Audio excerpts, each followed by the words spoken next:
Por gentileza, abra a sua Bíblia, carta do apóstolo Paulo aos Romanos. Romanos, capítulo de número 11. Glória a Deus. Romanos 11, versículo de número 36.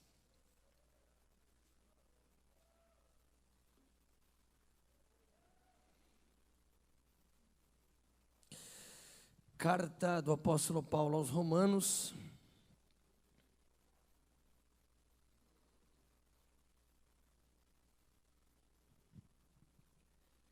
capítulo 11, versículo de número 36, uma palavra de Deus para abençoar a sua semana, por que não dizer o seu mês.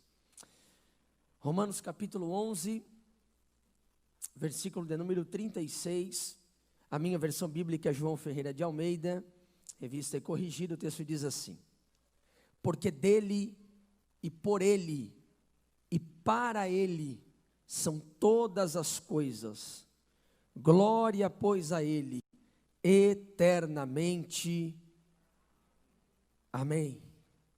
1 Coríntios capítulo 10, por favor, vamos ler um segundo texto, 1 Coríntios capítulo 10, eu quero ler o versículo de número 31 com cada um dos irmãos. 1 Coríntios 10,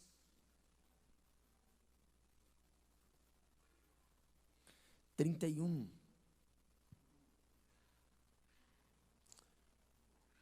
Primeira Coríntios, também carta do apóstolo Paulo, capítulo de número 10, versículo de número 31.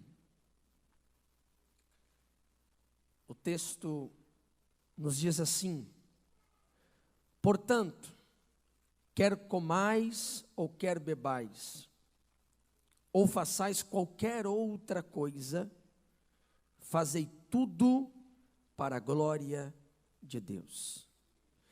Pai, nós te agradecemos pela tua palavra. Senhor, nós te agradecemos por esta noite, pelos louvores e por tudo que o Senhor tem movido entre nós, no meio da nossa comunidade. Pedimos ao Senhor a iluminação da tua palavra. Venha, Senhor, tocar os corações e as vidas, quebrando todas as barreiras e trazendo o entendimento da tua palavra, para que tudo isso sirva para o engrandecimento do teu reino e louvor do teu Filho Jesus, em nome de Jesus, amém e amém. Gente, ontem foi um dia muito especial, ontem dia 31 de outubro, e o dia 31 de outubro é um dia muito importante para o calendário da igreja a nível mundial. Foi no dia 31 de outubro de 1517, que um homem até então desconhecido, um monge agustiniano, chamado Martinho Lutero, ou em alemão, Martin Luther, este homem resolve tomar uma atitude com relação a algumas coisas que ele não concordava. E na igreja do castelo em Wittenberg, na atual Alemanha, ele resolve se manifestar, ele resolve promover um debate sobre pelo menos 95 teses com as quais ele tinha contra a igreja e de algumas coisas que ele gostaria de ver em transformação. Imagine você um tempo onde não tinha fé protestante, imagine você onde a fé evangélica não existia. Até aquele período de Martinho Lutero havia apenas uma igreja, a igreja de então, a igreja romana.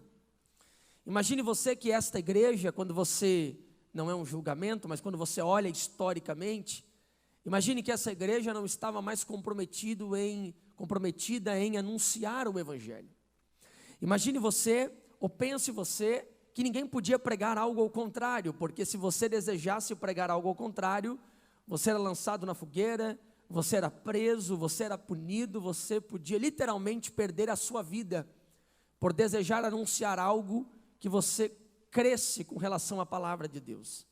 Até mesmo outro milagre seria o fato de você ter a palavra de Deus, porque a palavra de Deus era algo então exclusivo aos líderes, era algo exclusivo somente àquele alto nível, pessoas consideradas do seu alto nível, que poderiam ter acesso à palavra de Deus.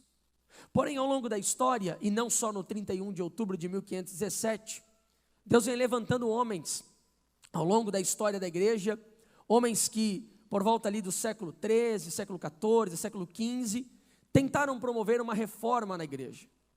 É um equívoco a gente pensar que a reforma protestante, o start dela é 1517, nesse 31 de outubro. Não, muita coisa aconteceu antes disso. Muitos homens tentaram, muitos homens lutaram, como por exemplo, John Wycliffe na Inglaterra, por que não dizer também sobre John Hus, onde hoje é a atual e moderna República Tcheca, homens que tentaram e lutaram e pregaram que a Bíblia precisava estar na língua do povo. Imagine você, a gente não consegue imaginar isso, porque a Bíblia hoje é algo tão comum para a gente, que em um aplicativo só você pode ter mais de 6, 7 versões bíblicas, só na nossa língua portuguesa. Quem aqui tem o privilégio de falar inglês, que eu conheço alguns irmãos aqui que falam inglês muito bem, inclusive são bons professores, posso indicar no final do culto aqui, estou olhando para alguns. Eles têm ainda aí no inglês, tem muitas outras versões que podem ser lidas. Nós não conseguimos imaginar isso, porque o evangelho hoje para a gente parece algo comum, e para o cristão contemporâneo, quem aceitou a Jesus nos nossos dias muito especialmente, onde você liga a televisão, é falado de Jesus por todo lado, e até programas que não concordamos, que são cristãos, mas falam de Jesus com uma propriedade assim, quase que exagerada, e a gente pensa que sempre foi assim. Não foi assim. De 1517 para trás, havia uma opressão. Infelizmente, o poder caiu na mão de homens soberbos, que só pensavam em riqueza, em multiplicar os seus recursos, e multiplicar o seu império humano, ao ponto que, historicamente, uma análise sobre este assunto, a igreja literalmente comandava os estados. Mas Deus vem levantando homens, Deus vem levantando pessoas, Deus vem levantando movimentos, porém até Martinho Lutero, não havia nenhum tipo de manifestação que conseguisse abalar as estruturas da igreja até então. Quando Martinho Lutero vai à igreja do Castelo Wittenberg pregar aquelas 95 teses, Lutero não tem a intenção de promover o que ele então promoveu. Os historiadores vão dizer que aquele lugar onde Martinho Lutero se manifesta era um local onde os acadêmicos exatamente manifestavam as suas teses. Porém, Deus, e eu creio agora na soberania divina, não estava na cabeça de Lutero, era só mais uma discussão teológica, mas Deus estava movendo Lutero. E quando ele prega aquelas 95 teses, acontece um furdúncio na região, acontece uma vasta discussão. E para resumir a história, o resultado da discussão são 5 ideias que os reformadores então começaram a pregar a partir de então. Ali tem Lutero, tem Zwinglio, tem Calvino, e tem os grandes reformadores da época de então, se levantam com 5 grandes ideias sobre o evangelho que precisam ser reformadas. Perceba que quando eu digo ideias que precisam ser reformadas, a nossa ideia da palavra reforma, às vezes é uma ideia diferente, ou é uma ideia diferente do que esses homens queriam dizer com essa expressão. Por exemplo, quando você quer pintar o seu carro, você, querido irmão, depois que alguém foi lá, passou e arranhou, e você percebeu, você vai lá e traz uma pintura nova, a peça fica nova. Você, irmã, quando quer consertar a sua casa, está lá, eu estou cansado dessa cozinha. Se o maridão for lá e apenas juntar algumas madeirinhas, você não vai gostar, você quer uma reforma, e reforma significa o quê? Tirar tudo e colocar móveis novos. Quando nós falamos de reforma, nós não estamos falando de trazer algo novo, mas reforma é exatamente a ideia de voltar à essência, é exatamente a rejeição das novidades, porque a igreja de então começou a acrescentar novidades, como indulgência, o pagamento pela salvação. A igreja começou a acrescentar sobre documentos da igreja que validavam como bênçãos espirituais. A igreja começou a ensinar que haviam relíquias da fé, dente de não sei qual patriarca, palha da manjedoura de Jesus. É um absurdo, mas não parece nada com hoje. Ninguém vende lenço aí, ninguém vende óleo, nada disso está acontecendo, mas era o que acontecia naquele período. Vendiam-se relíquias da fé, vendiam-se objetos então santificados para angariar os recursos para a igreja de então.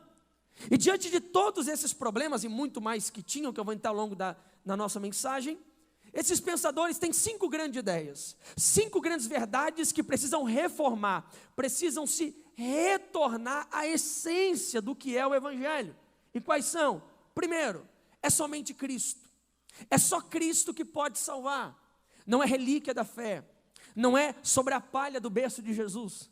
Não é sobre o dente de São Jerônimo. Não é sobre subir a escada de joelhos da paróquia de Roma. Não é sobre se bater para receber o perdão dos pecados. Não é sobre se tornar um monge para então ser aceitável diante de Deus. Não, é somente Cristo. É o sangue de Jesus que perdoa e nos dá acesso ao perdão de pecados. A segunda grande ideia é que esse Cristo nos aceita com uma condição, mediante a fé. A segunda grande ideia é que o acesso a esse Cristo se dá mediante a fé. Não é dinheiro, não é recursos, mas é a fé. A mão que se estende ao homem, dando oportunidade de uma nova vida e transformação. A terceira grande ideia é que é somente pela graça. Esse Jesus e essa fé, ela não é mérito nosso, não é um esforço humano, não é capacidade humana, mas é pela graça do Senhor Jesus. É o favor imerecido de Deus. Na verdade, se fôssemos para merecer, como a igreja de então pregava, nenhum de nós merecíamos, porque todos nós, diz as Escrituras, fomos encerrados debaixo da desobediência, para que a graça de Deus se manifestasse em Cristo Jesus. A quarta grande ideia é que eles precisavam retornar às Escrituras. Sabe quem dava ordem na igreja? Não era a palavra, quem dava ordem era a liderança maior da igreja, então, a saber, o Papa. Tudo que aquele homem falava era verdade, ainda que as Escrituras dissessem que não era, valia o que o homem falava.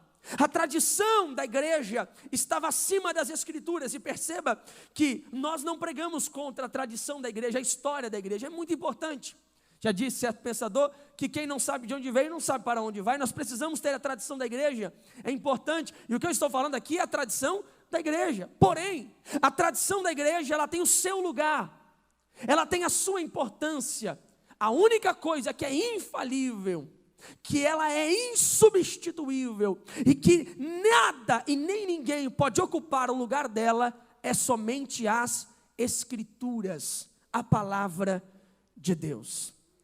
Todas essas ideias são preciosas e todas essas ideias são muito pregadas nos nossos púlpitos, ainda que não falamos exatamente sobre a reforma, mas são aquilo que nós acreditamos. É Jesus, é fé, é graça e é Escritura.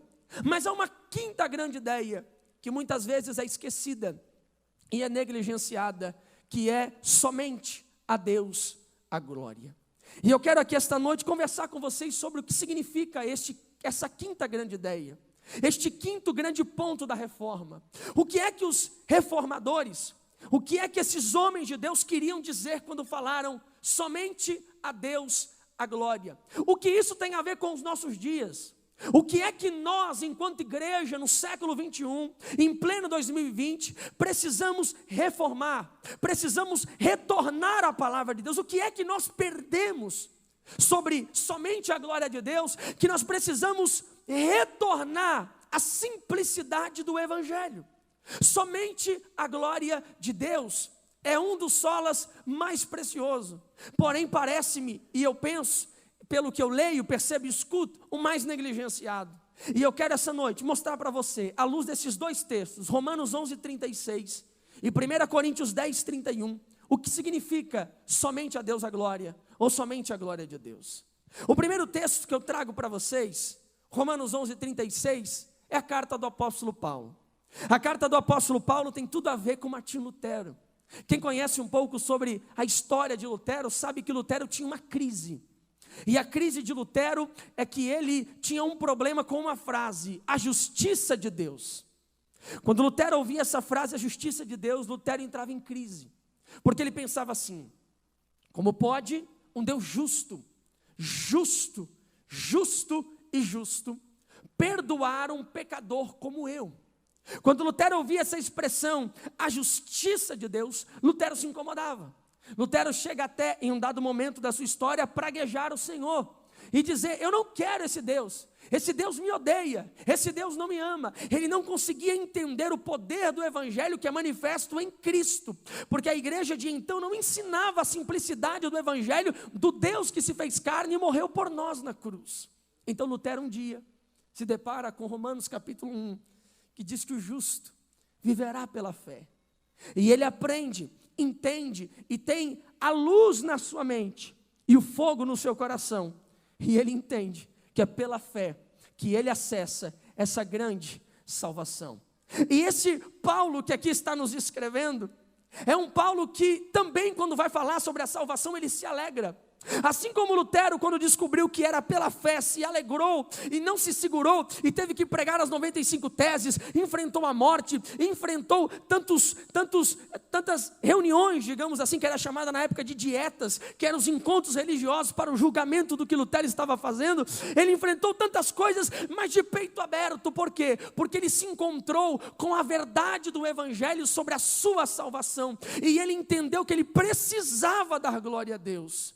Porque quando Paulo ele termina de escrever, agora aqui ele está no capítulo 11, do capítulo 1 ao capítulo 3 ele fala sobre a queda do homem, o quanto o homem é pecador. Capítulo 3 em diante, meados do 3 até o capítulo 5, ele vai nos falar então sobre essa graça que se manifesta. Do capítulo 5 em diante até o versículo 33 do capítulo 11, ele vai nos falar como que isso se aplica na nossa vida.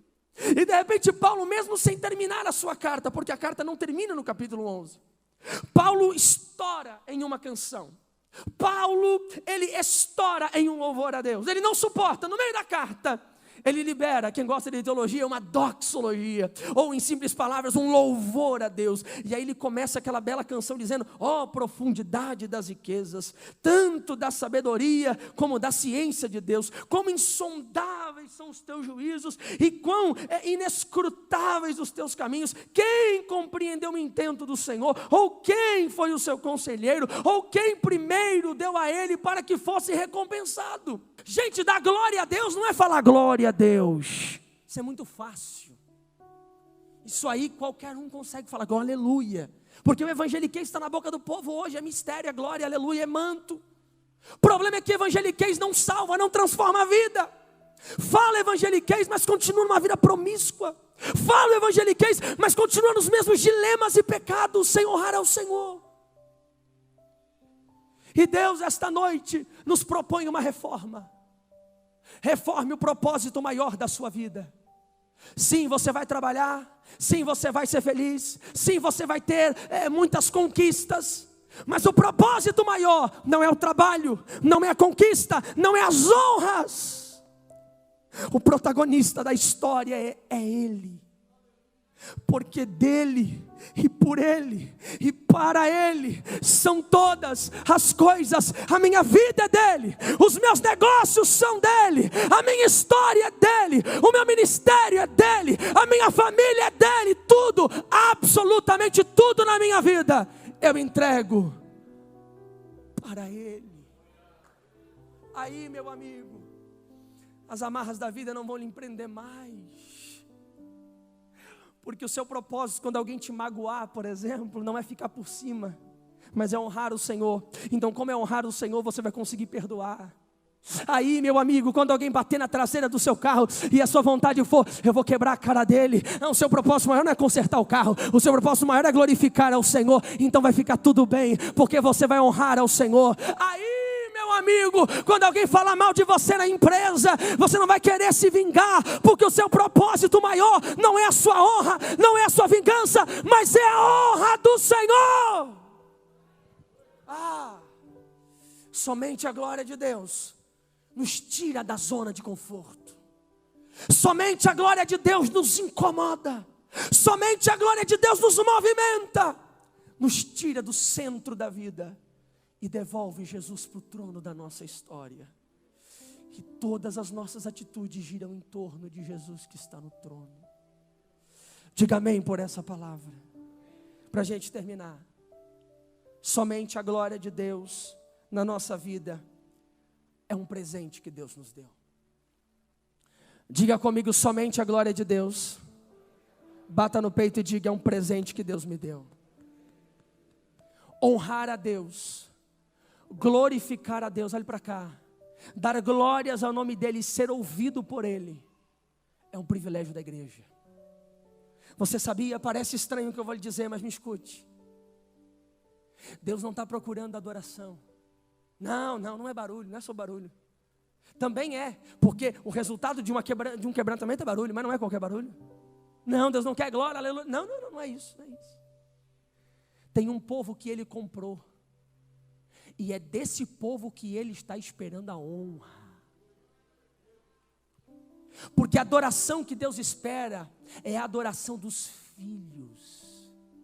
Deus está, quando a mulher samaritana se encontra com Jesus e tem uma discussão sobre qual é o lugar da adoração, ela diz assim: Jesus, os samaritanos aqui ensinam que a adoração é no Monte Gerizim, ok, e vocês judeus dizem que a adoração é em Jerusalém. Ora, qual é o lugar para adorar? Jesus diz: mas a hora vem, e esta é, que o Pai procura os verdadeiros. Eu aprendi com o pastor Lediel, pastor Aguiar, que todas as vezes que eu acho na Bíblia a palavra verdadeiro ligado a uma coisa, é porque a Bíblia está me dizendo implicitamente uma outra coisa. Se tem verdadeiro, é porque tem falso. Deus procura verdadeiras adoração ou verdadeiros adoradores? Adoradores. Dar glória a Deus é um presente que Deus deu somente para a igreja. Só a nossa adoração é que chega no céu, promovendo a diferença, porque é a adoração dos filhos que Ele comprou com o sangue do seu Filho unigênito. Eu contei esse exemplo aqui hoje à tarde. Imagine você, cadê os pais que estão aqui? Pai e mãe, levanta a mão bem alto. Imagine você que o seu filho chega para você e diz assim, você pai, você é lindo, cara, você é inteligente, é um paizão, um pai maravilhoso. Uns que são mais melancólicos já vão começar a chorar, né? E ele faz 1 hora de declaração para o pai. Seria lindo, sim ou não? Lindo. E você vai ficar impactado. Agora imagine você que uma criança qualquer, você nunca viu na vida, não sabe nem quem é. Chega para você e fala a mesma coisa. Que pai lindo, cheiroso, maravilhoso. O que vai acontecer? No mínimo você vai rir. Você vai dizer, que criança é essa? Não conheço. Quem é ela? Não sou pai, não conheço, não tenho relacionamento. Por que o filho toca a gente? E a criança desconhecida, que nunca vimos, mesmo dando o mesmo elogio, não nos toca? É porque o filho tem filiação. Você o conhece. Você cuida dele, você tem expectativa sobre ele. Deixa eu te dizer uma coisa, Jesus te comprou na cruz do Calvário. Quando Ele te comprou, Ele tem expectativa sobre você. Ele acreditou em você mesmo sem a sua família acreditar. Ele acreditou em você mesmo com todas as acusações do mundo. E não me pergunte o que Ele viu, porque tinha gente melhor do que você, mais bonito do que você, com mais habilidades do que você, mas Ele olhou para você e disse: eu te compro com meu sangue. É por isso que a tua adoração, não importa se é no monte ou no vale, não importa se é no jardim ou no deserto, não importa se é na bênção ou na prova, a tua adoração, eu tenho certeza que os céus param para ouvir, porque é um filho de Deus que está adorando a Ele. Deus deu esse presente a você, não perca este presente. Saia deste culto esta noite dizendo: eu quero honrar a Deus, não só com palavras, com a minha vida, porque Deus conta comigo.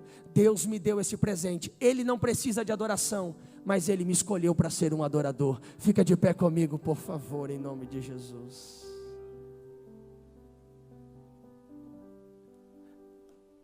Somente a glória de Deus. Você precisa reformar isso na sua vida. Você precisa retornar isso à luz das Escrituras. A sua vida tem um propósito. Ei moça, ei moço, ei irmão, ei irmã, ei senhor, ei senhora. Sua vida é para a glória de Deus. Você precisa entender que a sua salvação, Ele é honrado, mas no seu dia a dia, Deus também quer ser honrado. E eu quero orar por você, para que Deus acenda essa chama no seu coração, e você saia deste culto aqui essa noite, tão impactado por essa palavra, que em tudo que você fizer, você vai pensar: Deus está sendo honrado nisso, Deus está sendo honrado nisso, Deus está sendo honrado nisso. Eu vou lhe dizer uma coisa: sabe onde está a chave que muda a nossa nação? Não está na descoberta da vacina. Se descobrir, maravilha, vai ser ótimo, mas não vai mudar. Sabe onde está a chave que muda a história da nossa nação? Não está nas políticas públicas, maravilhoso, mas não muda. A chave que vira é um povo de Deus que se adequa com o propósito que Deus deu. É Bíblia. Se o meu povo, que se chama pelo meu nome, se humilhar e buscar a minha face, oh glória, o Senhor vem e derrama das suas bênçãos. Coloque a mão no seu coração, por favor. Eu tenho 4 minutos, eu quero abençoar a sua vida. Eu quero acreditar que esse Blumenau será impactado pelo seu testemunho. Eu quero acreditar, oh glória, que os bairros desta cidade serão tomados. Ei, Jesus com 12 homens virou o mundo antigo de cabeça para cima, porque estava de cabeça para baixo, ele virou de cabeça para cima. Imagine nós com essa multidão que se reúne aqui essa noite, cheios do Espírito Santo. O que não podemos fazer nesse Blumenau, mas você precisa se comprometer com o seu propósito. Eu quero honrar a Deus, os meus negócios são de Deus, a minha família é de Deus, o meu marido é de Deus, a minha esposa é de Deus, os meus filhos são de Deus, as minhas finanças são de Deus, os meus canudos da faculdade são de Deus, as minhas capacidades são de Deus. Andarama chora marraias. Lance aos pés do Senhor os seus sonhos, os seus projetos, os seus caminhos, e diga: Senhor, eu saio de cena, eu quero te honrar, eu quero te glorificar, eu quero te enaltecer em tudo na minha vida. Oh glória. Coloque a mão no seu coração, levante uma de suas mãos agora, feche os seus olhos. Pai querido, Rei da eternidade, em nome de Jesus nós oramos agora por essa igreja que ouviu esta mensagem, creu na tua palavra. Papai querido, 503 anos depois da grande reforma protestante que o Senhor promoveu no mundo de então, nós ainda precisamos ser reformados, nós ainda precisamos retornar mais e mais ao Evangelho. E esta noite o Senhor nos confrontou, que precisamos entender que a salvação vem de Ti, foi executada por Ti, e também entender, Pai, que a nossa vida não é para expressar o nosso esforço, o nosso trabalho ou a nossa alegria, mas a nossa vida é para Te expressar louvor, honras e gratidão. Papai, toma os corações esta noite. Alaba chora mandarabacanda lama chura manaragai. Elebreo calamandareba churi naracalabau e cantoremanaia. Espírito de Deus, esta noite, onde houver um coração aberto, que crê nessa mensagem e recebe esta palavra, da planta dos pés ao alto da cabeça, renova este crente esta noite, enche este crente esta noite do teu Espírito Santo, e que a vida dele, que os negócios dele, que o casamento dele, que o namoro dele, que a história dele, que o serviço dele honre o teu nome, glorifique o teu nome. Nós declaramos que a nossa vida será uma expressão para a tua glória e louvor, para